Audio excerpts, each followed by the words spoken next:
RSS की पत्रिका organiser में छपा लेख संविधान की प्रस्तावना में शब्दों पर सवाल, समाज पंथ निरपेक्ष शब्दों पर उठाए सवाल। ऐसे शब्द वैचारिक बारूदी सुरंगें, संविधान का मूल स्वरूप वापस लाने का वक्त।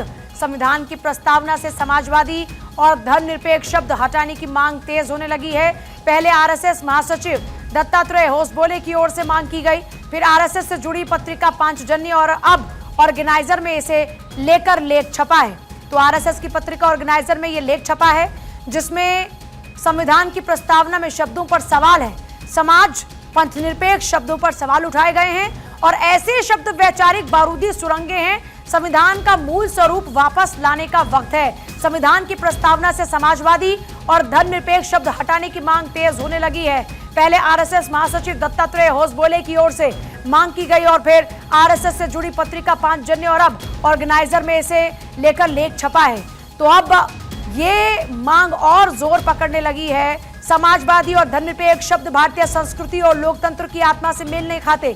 इन शब्दों ने सरकार को हिंदुओं के साथ भेदभाव करने का बहाना दे दिया। भारत में धर्मनिरपेक्षता का मतलब धर्म से दूरी नहीं, ये एक राजनीतिक प्रयास है। इसमें अल्पसंख्यकों को विशेष अधिकार दिए जाते जबकि बहुसंख्यकों को बराबरी नहीं मिलती।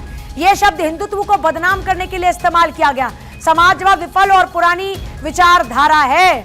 समाजवाद ने सरकारी नियंत्रण बढ़ाया, व्यक्तिगत उद्यमिता को बढ़ाया। ये ऑर्गेनाइजर में छपे लेख की खास बातें हैं। 1990 के दशक में ये जो शब्द हैं उनको काटा गया। तो ये बातें हैं जो लिखी हुई है ऑर्गेनाइजर में, इस पूरे लेख में जो छपा हुआ है। तो क्या है ये, एक बार फिर से आपको बता रहे हैं। संविधान सभा ने कभी इन शब्दों को मंजूरी नहीं दी थी। ऑर्गेनाइजर में छपे लेख में इन बातों का जिक्र है। भारत एक धार्मिक मूल्यों वाला देश है, ना कि एक नास्तिक समाजवादी राज्य। समाजवादी और धर्मनिरपेक्ष शब्द भारतीय संस्कृति और लोकतंत्र की आत्मा से मेल नहीं खाते। इन शब्दों ने सरकार को हिंदुओं के साथ भेदभाव करने का बहाना दे दिया। कुछ दिन पहले आरएसएस महासचिव दत्तात्रेय होसबोले ने इन दो शब्दों पर राष्ट्रीय बहस की मांग की थी। उनका कहना यह था कि ये संविधान में शुरुआत से शब्द नहीं थे और इनकी वास्तविक जरूरत पर अब पुनर्विचार होना चाहिए। आपातकाल के दौरान भारत के संविधान के प्रस्तावना में, प्रियम्बल में दो शब्द जोड़े गए हैं। हम सब लोगों को मालूम है सेक्युलरिज्म और सोशलिज्म के, वो प्रस्तावना में नहीं थे, पहले प्रियम्बल में नहीं थे। उन दो शब्दों को जोड़ा है। प्रियम्बल शाश्वत रूप से है।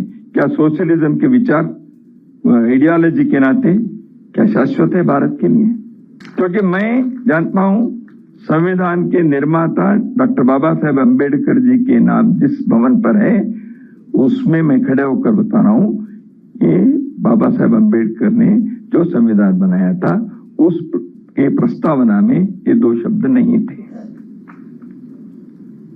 तो इसके उद्देश्य क्या है, विचार किया जाए। इसलिए आप संविधान के बारे में चर्चा कहते ही बाबा साहेब अम्बेडकर जी के बारे में नहीं है। ऐसे विषय भी है ना, वो बाबा साहेब अम्बेडकर ने नहीं बनाया।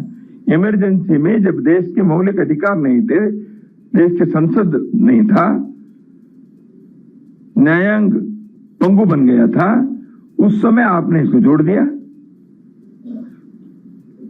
तो इसलिए ऐसे कई बातें आज भी समीक्षा करने के लिए हैं।